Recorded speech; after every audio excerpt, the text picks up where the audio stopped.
تھی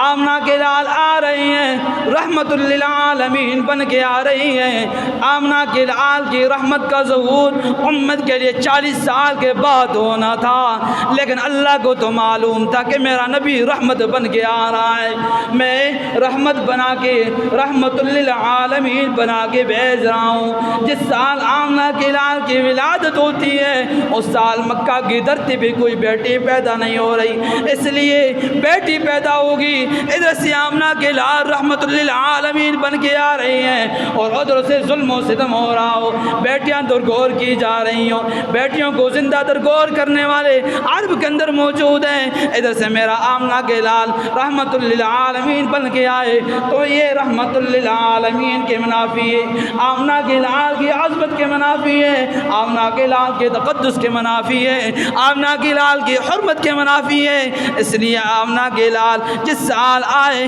اللہ نے بیٹیاں کسی کو نہیں دی بلکہ سب کو بیٹی عطا کی۔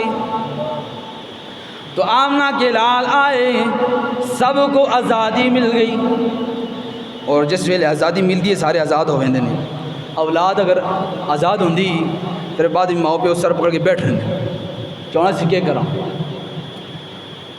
تو آمنہ کے لال کو رب تبارک و تعالی نے آزاد لوگوں کے لیے، گمراہ لوگوں کے لیے جو شریعت سے بھٹک چکے تھے، شرک کا ظلم ان کے اندر موجود تھا، ناانصافیاں موجود تھیں، عورتوں کو صاف مظلوم بنا کے رکھا ہوا تھا، اور ایسا ظلم و ستم، ایسی جہالت کہ جن کی لڑائیاں سالہ سال تک چلا کرتی تھیں۔ گھاٹ پہ جانور پیتے پانی پیتے آگے پیچھے ہو جاتا، لڑائیاں شروع ہو جاتی، جہالت تھی۔ آمنہ کے لال کو رحمت للعالمین بنا کر شریعت دے کر مبعوث فرمایا۔ آمنہ کے لال آئے ہمیں توحید مل گئی، آمنہ کے لال آئے رسالت ان کو ملی، قرآن ہمیں ملا، شریعت ہمیں ملی، ہمیں زندگی گزارنے کا ڈھنگ مل گیا، طریقہ مل گیا،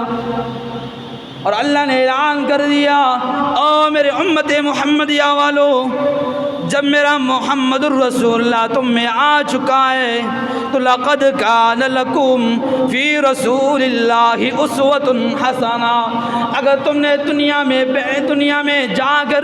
کسی ہستی کو اپنا نمونہ بنانا ہے، کسی چیز کو اپنا آئیڈیل نمونہ بنانا ہے تو وہ میرا محمد الرسول اللہ ہے۔